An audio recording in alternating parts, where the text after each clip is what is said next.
ಇವಾಗ ಇದು ಎಲ್ಲಿ ಹೋಗ್ತಾ ಇದೆ ನೋಡಿ, ಈಗ ಆಲ್ರೆಡಿ ಕಟ ನೋಡಿದ್ದು ಬಾಕ್ಸಿಂಗ್ ಎಲ್ಲ ಮಾಡಿ ಇದು ಟೆಂಪೋಗೆ ಮಾರ್ಕೆಟ್ ತುಂಬ್ತಾ ಇದ್ದಾರೆ. ನಿಂಜಾ ಕಾರ್ಟ್ ಹೋಗ್ತಾ ಇದೆ. ನಿಂಜಾ ಕಾರ್ಟ್ಗೆ ಹೋಗುತ್ತೆ. ಕಂಪ್ನಿಗೆ. ಅದ್ ನೀವೇ ತಗೊಂಡ್ ಹೋಗ್ತೀರಾ ಇಲ್ಲ ಅವರೇ ಬರ್ತಾರಾ? ಇಲ್ಲ ಅವರೇ ತಗೊಂಡು ಹೋಗ್ತಾರೆ. ನಮ್ಮ ನೋಡುವಂತ ರೈತರು ಇದು ಪಾಲಕ್ ಸೊಪ್ಪು ಬೆಳೆದ್ರೆ ಲಾಭವನ್ನ ಕಾಣಬಹುದಾ? ಕಾಣ್ಬೋದು ಮೇಡಮ್. ಹಾ. ಮಾರ್ಕೆಟ್ ಅಲ್ಲಿ ಯಾವ ತರ ರೇಟ್ ಇರ್ತೈತೋ ಹಾ, ಅದ್ರ ರೇಟ್ ಮೇಲೆ ಫುಲ್ depend. ಡಿಪೆಂಡ್ ಆಗುತ್ತೆ. ಹಾ. ಒಂದ್ಸತಿ ಫುಲ್ ಡಿಮ್ಯಾಂಡ್ ಇರ್ತೈತೆ, ಅವಾಗ ಒಳ್ಳೆ ಲಾಭ ಮಾಡ್ಬೋದು. ಹಾ. ರೇಟ್ ಕಮ್ಮಿ ಇದ್ರೂನು ಅಂದ್ರೆ ಲಾಭ ಇಲ್ಲ ಅಂದ್ರೂ ನಷ್ಟ ಮಿನಿಮಮ್ ಸಿಕ್ಕೇ ಸಿಗುತ್ತೆ. ಮಿನಿಮಮ್ ಸಿಕ್ಕೇ ಸಿಗುತ್ತೆ. ನೀವ್ ಹೇಳೋ ಪ್ರಕಾರ ಇದು ಬೆಸ್ಟ್ ಮೆಥಡ್ ಅಂತ ಹೇಳ್ತೀರಾ ರೈತರಿಗೆ? ಸೊಪ್ಪು ಬೆಳೆಗೆಲ್ಲ ಇದೇ ಬೆಸ್ಟ್ ಮೆಥಡ್. ಯಾಕೆ ಅಂತ? ನೀರು ಮಳೆ ನೀರು ಬಿದ್ದಂಗೆ ಯಾವಾಗೂ ಬೀಳುತ್ತೆ. ಆವಾಗ ಸೊಪ್ಪಿಗೆ ಮಳೆ ನೀರು ಬಿದ್ದಿದ್ ತರಾನೇ ಅನ್ಸುತ್ತೆ. ಅದೇ ಡ್ರಿಪ್ ಆ ತರ ಡ್ರಿಪ್ ಅಲ್ಲಿ ಬಿಟ್ರೆ ನೀರ್ ಮಾತ್ರ ಅಲ್ಲೇ ಹೋಗುತ್ತೆ, ನೆಲದಲ್ಲೇ ಇರುತ್ತೆ. ಆದ್ರೆ ಅಷ್ಟೊಂದು ಇಳುವರಿ ಬರಲ್ಲ. ಈ ತರ ರೈನ್ ಟ್ಯೂಬ್ ಅಲ್ಲಿ ಬಿಟ್ರೆ ನೀರು ಚೆನ್ನಾಗಿ ಇಳುವರಿ ಆಗುತ್ತೆ. ಇವಾಗ ನಾವು ಕಾಲೇಜ್ಗೆ ಹೋಗ್ತಾ ಇದೀರಿ, ಬಂದ್ ಏನೋ ಕೆಲಸ ಮಾಡ್ತೀರಿ, ಮನೇಲಿ ಇರ್ತೀರಿ. ಅದ್ರ ಬದಲು ನಾವು ಹುಡುಗರ ಜೊತೆ ಆಚೆ ಈಚೆ ಓಡಾಡ್ಕೊಂಡು ಫೋನ್ ನೋಡ್ಕೊಂಡು ಟೈಮ್ ವೇಸ್ಟ್ ಮಾಡೋ ಬದಲು ಇಲ್ಲಿ ಸ್ವಲ್ಪ ಕೆಲಸ ಮಾಡಿದ್ರೆ ನಮ್ಮ ಅಪ್ಪ ಅಮ್ಮಗೂ ಸ್ವಲ್ಪ ಹೆಲ್ಪ್ ಆಗುತ್ತೆ. ಎಲ್ಲಾರ್ಗು ಹೇಳೋದೇನಂದ್ರೆ ಅವ್ರ ಅಪ್ಪ ಅಮ್ಮಗೆ ಹೆಲ್ಪ್ ಮಾಡ್ರಿ ಮನೆಯಲ್ಲಿ ಅಂತ. ಒಳ್ಳೆ ಮಾತು ಹೇಳಿದ್ರಿ ಇದನ್ನ.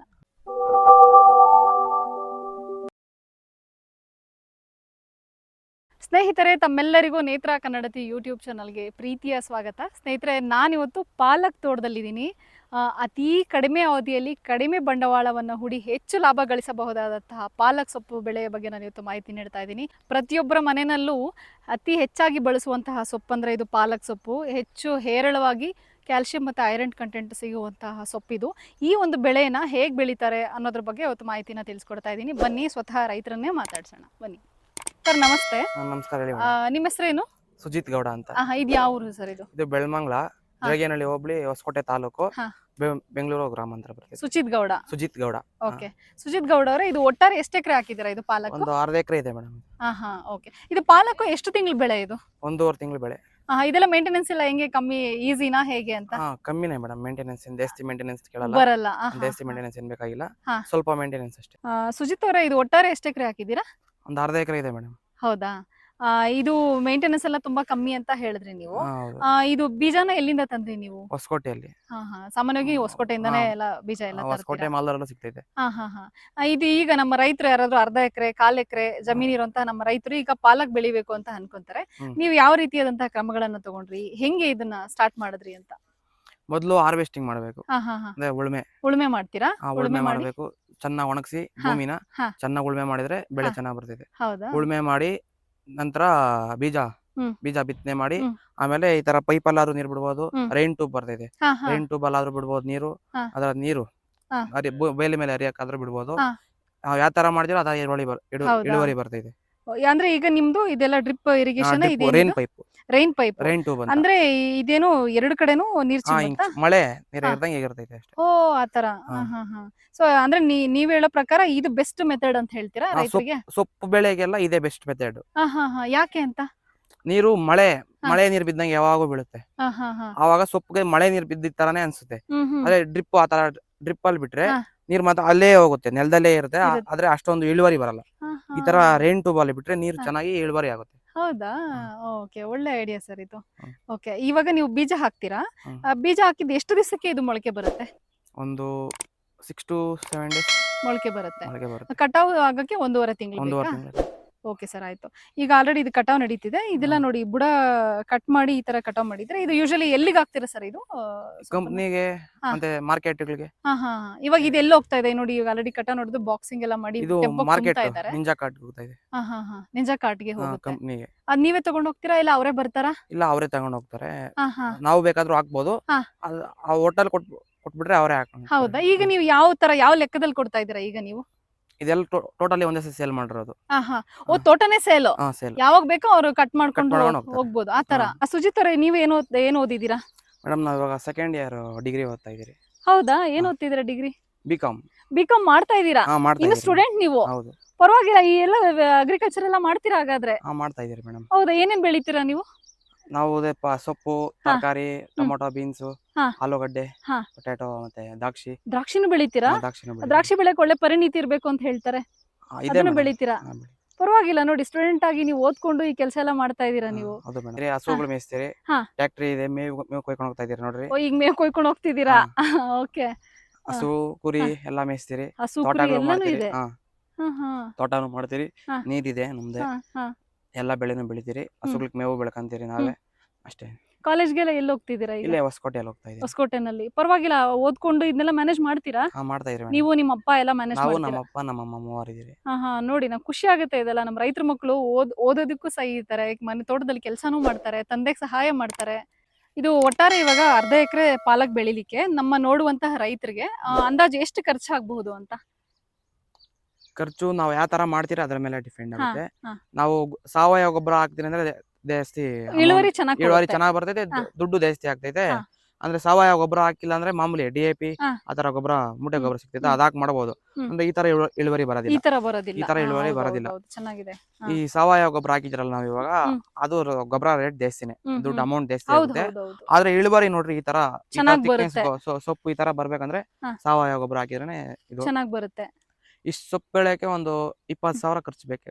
ಒಂದ್ ಅರ್ಧ ಎಕರೆ ಸಾಕು. ಸಾಕು. 20,000 ಇದ್ರೆ ಚೆನ್ನಾಗಿ ಬೆಳಿಬಹುದು. ಹಾ, ಸಾಕು. ಪರವಾಗಿಲ್ಲ ಸರ್. 20,000 ರೂಪಾಯಿ ಬಂಡವಾಳ ಹಾಕಿದ್ರೆ ಹ್ಮ್. ಇದು ಅರ್ಧ ಎಕರೆ ನಾವು ನಡೆಸಬಹುದು. ಏನೇನಕ್ಕೆ ಬಂಡವಾಳ ಬೇಕಾಗುತ್ತೆ? ಬೀಜ, ಬೀಜ ಹಾ. ಮತ್ತೆ ಗೊಬ್ಬರ, ಹಾ. ಮದ್ದು, ಮದ್ದು ಇಷ್ಟಕ್ಕೆ. ಹಾ. ಅದೇ ಡ್ರಿಪ್ ಎಲ್ಲ ಮೊದ್ಲು ಹಳೇದಿರುತ್ತಲ್ಲ, ಇರುತ್ತೆ. ಇರುತ್ತೆ ಈ ಪೈಪ್ನೆಲ್ಲ ತೆಗೆದು ಬಿಡ್ತೀರಾ? ತೆಗ್ದು ಬಿಡ್ತೀರಿ. ಉಳುಮೆ ಮಾಡಿ ಮತ್ತೆ ಪೈಪ್ ಮತ್ತೆ ಹಾಕ್ತೀರಾ? ಅದೇ ಪೈಪೇ ಹಾಕ್ತಿರಿ. ಸೊ ಬಂಡವಾಳ ಕಮ್ಮಿ, ಲಾಭ ಜಾಸ್ತಿ ಕಾಣಬಹುದು. ಕಾಣ್ಬೋದು. ಓಕೆ. ಇವಾಗ ಇದಕ್ಕೆಲ್ಲ ಯಾವ ಗೊಬ್ಬರಗಳನ್ನ ಬಳಸಿದ್ರಿ ನೀವು? ತಿಪ್ಪೆ ಗೊಬ್ಬರ ಒಂದು, ಅದೇ ಮತ್ತೆ ತಿಪ್ಪೆ ಗೊಬ್ಬರ ಒಂದು, DAP, ಹ್ಮ್. ಯೂರಿಯಾ. ಇದಕ್ಕೇನಾದ್ರೂ ಸ್ಪ್ರೇಗಳೇನಾದ್ರೂ ಮಾಡ್ತೀರಾ? ಮಾಡಬೇಕು ಮೇಡಮ್. ಹಾ. ಹುಳ ಬೀಳುತ್ತೆ, ಹಾ, ಹಾ, ಇಲ್ಲಾಂದ್ರೆ ಹಾ. ರೋಗ ಎಲೆ ಬೀಳುತ್ತೆ. ಮೇಲೆ ಹುಳ ಹಾ. ಓಡಾಡಿರುತ್ತಲ್ವಾ? ಹೌದು. ಹಾ. ಅದಕ್ಕೆ ಏನು ಸ್ಪ್ರೇ ಮಾಡ್ತೀರಾ? ಇಲ್ಲೇ ಮಾಮೂಲಿ ಹ್ಮ್. ಮದ್ದು ಕಮ್ಮಿ ರೇಟ್, ಮದ್ದು ಸೊಪ್ಪಕ್ಕೆಲ್ಲ ಹೌದಾ? ಜಾಸ್ತಿ ರೇಟ್ಸ್ ಆಗಲ್ಲ, ಹಾ. ಕಮ್ಮಿ ರೇಟ್ಗೆ ಸಿಗುತ್ತೆ, ಅದು ಸ್ಪ್ರೇ ಮಾಡ್ತೀವಿ. ಅಂದ್ರೆ ಯಾವ ಸ್ಟೇಜ್ ಅಲ್ಲಿ ನೀವು ಇದನ್ನ ಸ್ಪ್ರೇ ಮಾಡ್ಬೇಕು? ಒಂದು 20 ದಿನದಿಂದ ಒಂದು ತಿಂಗಳು ಸ್ಟೇಜ್. ಆ ಸ್ಟೇಜ್ ಒಳಗಡೆ ನೀವು ಸ್ಪ್ರೇ ಮಾಡಿದ್ರೆ ಹುಳ ಕಾಟ ಎಲ್ಲ ಬರೋದಿಲ್ಲ. ಬಂಪರ್ ಅಂತ ಒಂದು ಪೌಡರ್ ಬರ್ತದೆ, ಹಾ. ಮತ್ತೆ ಎಕ್ಸಾನ್, ಹಾ. ಅವೆರಡು ಅದನ್ನ ಮಿಕ್ಸ್ ಮಾಡಿ ಮಿಕ್ಸ್ ಮಾಡಿ ಸ್ಪ್ರೇ ಮಾಡಿದ್ರೆ ಸಾಕು. ಸಾಕು. ನೀರೆಲ್ಲ ಎಷ್ಟು ದಿವಸಕ್ಕೊಂದ್ಸಲ ಕೊಡ್ತಾ ಹೋಗ್ತೀರಾ ನೀವು? ನೀರು 3 ದಿನಕ್ಕೆ ಒಂದ್ಸತಿ ಕೊಡ್ತೀರಿ ಮೇಡಮ್. ಕೊಡ್ಬೇಕು. ಸಾಕು. ಹಾ. 3 ದಿವಸಕ್ಕೊಂದ್ಸಲ ಕೊಟ್ರೆ ಸಾಕು. ಸ್ವಲ್ಪ ಬಿಟ್ರೆ ಬೇಸಿಗೆನಲ್ಲಿ ಸಾಕು. ಬೇಸಿಗೆಯಲ್ಲಿ ದಿನ ಬಿಟ್ಟು ದಿನ. ಒಟ್ಟಾರೆ ಇವಾಗ ಎಷ್ಟು 20,000 ಬಂಡವಾಳ ಆಯ್ತು ಅಂತ ಹೇಳಿದ್ರಲ್ಲ, ನಿಮ್ಗೆ ಲಾಭ ಇವಾಗ ಎಷ್ಟು ಸಿಕ್ಕಿದೆ? ನಮ್ ಲಾಭ ಅಂತ ನೋಡೋದಾದ್ರೆ ಹಾ. ಮಳೆಗಾಲದಲ್ಲಿ ಬೆಳೆದ್ರೆ ಹಾ. ಒಂದ್ 50,000 ರಿಂದ 60,000 ಲಾಭ ಸಿಗ್ತೈತೆ. ಹ್ಮ್. ಈ ಬೇಸಿಗೆ ಅಲ್ಲ ಮೇಡಮ್, ಎಲ್ಲ ಹ್ಮ್. ಬೆಳೆದಿರ್ತಾರೆ, ಹ್ಮ್. ಆ ಸೊಪ್ಪು ಏಟ್ ಆಗಲ್ಲ, ಮಳೆ ಹ್ಮ್. ಬಿದ್ದಿರಲ್ಲ, ಹ್ಮ್. ಚೆನ್ನಾಗಿ ಇಳುವರಿ ಬಂದಿರ್ತೈತೆ, ಎಲ್ಲಾ ಕಡೆ ಸೊಪ್ಪು ಬಂದಿರ್ತೈತೆ. ಹ್ಮ್. ಹಾಗೆ ನಷ್ಟ ಆಗಿರ ಅಲ್ಲಿಂದ ಅಲ್ಲಿಗೆ ಲಾಭ ಸಿಗುತ್ತೆ. ಅಂದ್ರೆ ಸಿಗುತ್ತೆ. ಬಂಡವಾಳ ಬಂಡವಾಳ ಸಿಗುತ್ತೆ madam. ಹಾಕಿರೋ ಬಂಡವಾಳ ಸಿಗುತ್ತೆ ಬಂಡವಾಳ ನಿಮ್ಗೆ. ಸಿಗುತ್ತೆ. ಈಗ ಹಾಕಿರೋ ಬಂಡವಾಳ ಸಿಕ್ಕಿದೆ, ಹಾ, ಲಾಭ ಸಿಕ್ಕಿದೆ ಏನು madam. ಸಿಕ್ಕಿಲ್ಲ ಲಾಭ ಈಗ. ಏನ್ ಸಿಕ್ಕಿಲ್ಲ. ಇವಾಗ ನಾವು ಬಂಡವಾಳ ಹಾಕಿರೋದನ್ನ ನೋಡೋದಾದ್ರೆ, ಹ್ಮ್. ತಿಪ್ಪೆ ಗೊಬ್ಬರ ಹ್ಮ್. ರೇಟ್ ಜಾಸ್ತಿ. ಅದು ಒಂದ್ಸತಿ ಹಾಕಿದ್ರೆ ಹಾ. ಒಂದ್ 3 ರಿಂದ 4 ಬೆಳೆಗೆ ಹಾ. ಎತ್ಕೊಡುತ್ತೆ. ಹ್ಮ್. ಇದು ಒಂದೇ ಬೆಳೆ ಆದ್ರೆ ಹ್ಮ್. ಇವಾಗ ನಾವು ಹಾಕಿರೋ ಗೊಬ್ಬರದ ಅಷ್ಟು ಅಮೌಂಟ್ ಬಂದಿಲ್ಲ ನಮ್ಗೆ ಲಾಭ. ಹ್ಮ್. ಆದ್ರೆ ಇನ್ನ ಮುಂದೆ ಇನ್ನ 2-3 ಬೆಳೆಗೆ ಅದು ಗೊಬ್ಬರ ಎತ್ಕೊಡುತ್ತೆ. ಗೊಬ್ಬರದಿಂದ ನೀವು ತಗೊಂಬೋದು. ಒಂದ್ಸಲ ನೀವು ಗೊಬ್ಬರ ಹಾಕಿದ್ರೆ ಒಂದ್ 2-3 ಬೆಳೆ 3 ಬೆಳೆ. ಮಾಡ್ಬೋದು. ಈಗ ಸಾವಯವ ಗೊಬ್ಬರ ಅಲ್ಲ, ಅದು 3 ಬೆಳೆ ಅಂತ ಆದ್ರೂ ಪವರ್ ಇದ್ದೇ ಇರ್ತದೆ. ಹ್ಮ್. ಹಾಗಾಗಿ ನಾವು ಇದ್ರಲ್ಲಿಲ್ಲ ಅಂದ್ರೂ ಇನ್ನೊಂದು ಬೆಳೆ ಎಲ್ಲಾದ್ರೂ ತಗೊಂಬೋದು. ಈ ಬೆಳೆಯಲ್ಲಿ ಅಂದ್ರೆ ಅಂತ ಲಾಭ ಏನ್ ಸಿಕ್ಕಿಲ್ಲ ನಮ್ಗೆ. ನೆಕ್ಸ್ಟ್ ಬೆಳೆಗೆ ಲಾಭ ಸಿಗುತ್ತೆ. ಸಿಗುತ್ತೆ. ಅಂದ್ರೆ ನೀವ್ ಹೇಳೋ ಪ್ರಕಾರ ಇದು ಬೇಸಿಗೆನಲ್ಲಿ ಹಾಕೋದಿಕ್ಕಿಂತನೂ ಮಳೆಗಾಲದಲ್ಲಿ ಸೂಕ್ತ. ನಮ್ಮ ನೋಡುವಂತ ರೈತರು ಇದು ಪಾಲಕ್ ಸೊಪ್ಪು ಬೆಳೆದ್ರೆ ಲಾಭವನ್ನ ಕಾಣಬಹುದಾ? ಕಾಣ್ಬೋದು ಮೇಡಮ್. ಹಾ.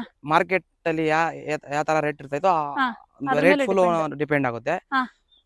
ಒಂದ್ಸತಿ ಫುಲ್ ಡಿಮ್ಯಾಂಡ್ ಇರ್ತೈತೆ, ಅವಾಗ ಒಳ್ಳೆ ಲಾಭ ಮಾಡ್ಬೋದು. ಹಾ. ರೇಟ್ ಕಮ್ಮಿ ಇದ್ರೂನು ಅಂದ್ರೆ ಲಾಭ ಇಲ್ಲ ಅಂದ್ರೂ ನಷ್ಟ ಮಿನಿಮಮ್ ಸಿಕ್ಕೇ ಸಿಗುತ್ತೆ. ಮಿನಿಮಮ್ ಸಿಕ್ಕೇ ಸಿಗುತ್ತೆ. ಅದೇ ಕಟಾವ್ ಮಾಡೋಗ್ ನೋಡ್ತಿದ್ವಿ. ಇದು ಬುಡ ಎಲ್ಲ ಕಟ್ ಮಾಡಿ ಎಲೆಗಳೆಲ್ಲ ತೆಗಿತಾ ಇದ್ರು, ಸಣ್ಣ ಸಣ್ಣ ಎಲೆಗಳೆಲ್ಲ ತೆಗಿತಿದ್ರು. ಯಾಕೆ ಅಂತ ಅದು? ಮೇಡಮ್ ಅದು ಎಲ್ಲ ಒಂದೇ ಸೈಜ್ ಅಲ್ಲಿ ಇರ್ಬೇಕು ಎಲೆ. ಅವ್ರ ಕಂಪ್ನಿ ಹಾಕೋದ್ರಿಂದ ಎಲ್ಲ ಒಂದೇ ಸೈಜ್ ಅಲ್ಲಿ ಇದ್ರೆ ಅವ್ರ ಕಂಪ್ನಿ ತಗೊಂತಾರೆ. ಒಂದ್ ಚಿಕ್ಕದು ಈ ತರ ಚಿಕ್ಕದೆಲ್ಲ ತಗೊಂಡೋದ್ರೆ ಅವ್ರು ರಿಜೆಕ್ಟ್ ಮಾಡ್ತಾರೆ ಐಟಮ್ ನ. ಹೌದಾ? ಸೊ ಒಂದೇ ಸೈಜ್ ಅಲ್ಲಿ ಇರ್ಬೇಕು, ಒಂದೇ ಸೈಜ್ ಅಲ್ಲಿ ಇರ್ಬೇಕು, ಎಲ್ಲ ನೀಟಾಗಿರ್ಬೇಕು ಎಲೆ ಎಲ್ಲ. ಇವಾಗ ಕಂಪ್ನಿಯವ್ರು ನೀವ್ ಹೆಂಗ್ ಕೊಡ್ತೀರಾ? ಇದು ಬಾಕ್ಸ್ ಲೆಕ್ಕನ ಇಲ್ಲ ತೋಟದ ಕೆಜಿ ಲೆಕ್ಕ? ಅವ್ರು ಕೆಜಿ ಲೆಕ್ಕ ತಗೊಂತಾರೆ ಕಂಪ್ನಿ ಅವರು. ಇಲ್ಲಿ ನಮ್ಗೆ ಅವರು ಇದು ರಿಟೇಲರ್ ತಗೊಂಡಿರೋದು ಈ ತರ ಫುಲ್ ಒಂದೇ ಸೈಜ್ ತಗೊಂಡಿದ್ದಾರೆ. ಇವಾಗ ಇದೆಲ್ಲ ಮಧ್ಯದಲ್ಲಿ ಈ ತರ ಎಲ್ಲ ಬಿಟ್ಟಿದ್ದೀರಲ್ಲ, ಅಲ್ಲೆಲ್ಲ ಯಾಕೆ ಅದು ಅಂತ? ಅದು ತೇವ ಇಲ್ಲ ಕಿತ್ಕೊಳೋದಕ್ಕೆ. ನೀರ್ ಬಿಟ್ಟು ತೇವ ಆದ್ಮೇಲೆ ಮತ್ತೆ ಕಟ್ ಮಾಡ್ತೀರಾ ಇದನ್ನ? ಕಟ್ ಮಾಡ್ತಾರೆ ಮೇಡಮ್. ನಿಮ್ನೊಂದು ಪ್ರಶ್ನೆ ನಾವು ಪ್ರತಿಯೊಬ್ಬರನ್ನ ಕೇಳ್ತೀವಿ. ಇವಾಗ ನೀವು ಓದ್ತಾ ಇದೀನಿ ಅಂತ ಹೇಳಿದ್ರಿ, ಸ್ಟೂಡೆಂಟ್. ಈಗ ಸ್ಟೂಡೆಂಟ್ ಆಗಿನೇ ನೀವು ಈ ಕಡೆ ಓದ್ತಾ ಇದ್ದೀರಾ, ಈ ಕಡೆ ತೋಟಗಳ ಕೆಲಸ ಎಲ್ಲ ನೋಡ್ತೀರಾ, ಅಲ್ಲಿ ಮೇವು ತಗೊಂಡ್ ಹೋಗ್ತಾ ಇದ್ದೀರಾ, ಟ್ರಾಕ್ಟರ್ ಓಡಿಸ್ತೀರಾ, ದ್ರಾಕ್ಷಿ ಬೆಳೆ ಬೆಳೀತಾ ಇದ್ದೀರಾ. ದ್ರಾಕ್ಷಿ ಬೆಳೆ ಬೆಳೆಯಕ್ಕೆ ಒಳ್ಳೆ ಪರಿಣಿತಿ ಇರಬೇಕು. ಇಷ್ಟು ಚಿಕ್ಕ ವಯಸ್ಸಲ್ಲ ಇಷ್ಟೆಲ್ಲ ನೀವು ವ್ಯವಸಾಯ ಮಾಡ್ತಾ ಇದ್ರೆ, ಓದ್ತಾ ಇದ್ದೀರಾ. ನೋಡುವಂತ ನಮ್ಮ ಯುವ ಪೀಳಿಗೆ ಜನಕ್ಕೆ, ಯುವ ರೈತರಿಗೆ ಯುವ ಜನತೆಗೆ ಏನ್ ಹೇಳ್ತೀರಾ? ನಾವ್ ಹೇಳೋದೇನಂದ್ರೆ ಹಾ. ಈ ವಯಸ್ಸಿಂದಾನೇ ನಾವು ಹಾ. ತೋಟ ಮಾಡ್ಕೊಂಡು ಹ್ಮ್. ಕೆಲಸ ಮಾಡ್ಕೊಂಡಿದ್ರೆ ನಮ್ ಮುಂದೆ ಕೆಲಸ ಮಾಡಕ್ ಈಸಿ ಆಗುತ್ತೆ. ಹಾ. ಇವಾಗ ನಾವು ಕಾಲೇಜ್ಗೆ ಹೋಗ್ತಾ ಇದೀರಿ, ಹಾ. ಬಂದು ಏನೋ ಕೆಲಸ ಮಾಡ್ತೀರಿ, ಮನೇಲಿ ಇರ್ತೀರಿ. ಹಾ. ಅದ್ರ ಬದಲು ನಾವು ಹುಡುಗರ ಜೊತೆ ಆಚೆ ಈಚೆ ಓಡಾಡ್ಕೊಂಡು ಫೋನ್ ನೋಡ್ಕೊಂಡು ಟೈಮ್ ವೇಸ್ಟ್ ಮಾಡೋ ಬದಲು ಇಲ್ಲಿ ಸ್ವಲ್ಪ ಸೂಪರ್. ಕೆಲಸ ಮಾಡಿದ್ರೆ ನಮ್ಮ ಅಪ್ಪ ಅಮ್ಮಗೂ ಸ್ವಲ್ಪ ಹೆಲ್ಪ್ ಆಗುತ್ತೆ. ಕರೆಕ್ಟ್. ಹಾಗಾಗಿ ನಾವು ಸ್ವಲ್ಪ ಕೆಲಸ ಮಾಡ್ಕೊಂಡು ಹಾ. ಎಲ್ಲಾರ್ಗು ಹೇಳೋದೇನಂದ್ರೆ ಅವ್ರ ಅಪ್ಪ ಅಮ್ಮಗೆ ಹೆಲ್ಪ್ ಮಾಡ್ರಿ ಮನೆಯಲ್ಲಿ ಅಂತ. ಒಳ್ಳೆ ಮಾತು ಹೇಳಿದ್ರಿ ಇದನ್ನ. ಹೌದು, ತಂದೆ ತಾಯಿ ಹೆಲ್ಪ್ ಮಾಡ್ಬೇಕು. ಜಮೀನಿದೆ, ನೀರಾವರಿ ಇದೆ ಅಲ್ವಾ? ಇದೆ. ಈ ಒಂದು ವಯಸ್ಸಲ್ಲಿ ನಾವು ಓದೋದ್ ಕಡೆನೂ ಪಡ್ಬೇಕು. ಓದೋದು ಮಾಡ್ಬೇಕು ಮೇಡಮ್. ಮಾಡ್ಬೇಕು. ಮತ್ತೆ ಇನ್ ಟೈಮ್ ಇರುತ್ತೆ, ಆಗ ನೋಡಿ waste ಇವಾಗ ಮಾಡೋ ಬದ್ಲು- ಬಾರಿ ಸೋಷಿಯಲ್ ಮೀಡಿಯಾನಲ್ಲೇ ಟೈಮ್ ವೇಸ್ಟ್ ಆಗ್ತಾ ಇದೆ. ಹೌದು ಮೇಡಮ್. ನೋಡ್ಲಿ ಬೇಡ ಅಂತ ಹೇಳಲ್ಲ, ಒಳ್ಳೊಳ್ಳೆ ಕಂಟೆಂಟ್ ಅನ್ನ ನೋಡ್ಲಿ ಅಲ್ವಾ? ಹಾ. ಉಪಯೋಗ ಆಗುವಂತ ಕಂಟೆಂಟ್ ಗಳನ್ನ ನೋಡ್ಲಿ. ನೋಡ್ಬೇಕು ಮೇಡಮ್. ಹಾ. ಉಪಯೋಗ ಆಗುತ್ತೆ ಹ್ಮ್. ಸೋಷಿಯಲ್ ಮೀಡಿಯಾದಿಂದನು. ಹ್ಮ್. ಆದ್ರೆ ಎಷ್ಟು ನೋಡ್ಬೇಕು ಅಷ್ಟೇ ನೋಡ್ಬೇಕು. ಅದ್ರ ಬಿಟ್ಟು ಅದೇ ಕೆಲಸ ಮಾಡಿದ್ರೆ ಮುಂದೆ ನಮ್ ಜೀವನಕ್ಕ ಏನಾದ್ರು ದಾರಿ ಮಾಡ್ಕೊಳೇಬೇಕು. ಅಂದ್ರೆ ಹೌದು. ನಾವು ಈ ತರ ಏನಾನ ತಂದೆ ತಾಯಿಗೆ ಹೆಲ್ಪ್ ಮಾಡಬೇಕು. ಹ್ಮ್. ಕೆಲಸ ಮಾಡಿದ್ರೆ ನಮಗೂ ಮುಂದೆ ಯೂಸ್ ಆಗುತ್ತೆ. ಹೌದು ಹೌದು. ತುಂಬಾ ಚೆನ್ನಾಗಿ ಹೇಳಿದ್ರಿ. ಇಷ್ಟೊತ್ತು ನೀವು ನಮ್ಮ ಚಾನಲ್ ಜೊತೆ ಮಾತಾಡಿದ್ರಿ. ತುಂಬಾ ಹೃದಯದ ಧನ್ಯವಾದಗಳನ್ನ ತಿಳಿಸ್ತೀವಿ ಸುಜಿತ್ ಥ್ಯಾಂಕ್ ಅವರೇ. You madam. All the best. ನಿಮ್ಮ ಫ್ಯೂಚರು ತುಂಬಾ ಚೆನ್ನಾಗಿರ್ಲಿ. ತುಂಬಾ ಚೆನ್ನಾಗಿ ಓದಿ ತಂದೆ ತಾಯಿಗೂ ಇದೇ ರೀತಿ ಹೆಲ್ಪ್ ಮಾಡ್ತಾ ಇರಿ. ಸ್ನೇಹಿತರೆ, ಅತಿ ಕಡಿಮೆ ಖರ್ಚಿನಲ್ಲಿ ಕಡಿಮೆ ಅವಧಿನಲ್ಲಿ ಬೆಳೆಯಬಹುದಾದಂತಹ ಬೆಳೆಗಳಂದ್ರೆ ಅದು ಸೊಪ್ಪು. ಅತಿ ಸಣ್ಣ ರೈತರಿಂದ ಹಿಡಿದು 1 ಎಕರೆ, ಅರ್ಧ ಎಕರೆ, 1/4 ಎಕರೆ ಜಮೀನಿರುವಂತಹ ರೈತರು ಸಹ ಈ ಸೊಪ್ಪುಗಳನ್ನು ಬೆಳೆದು ಲಾಭವನ್ನು ಕಾಣಬಹುದು.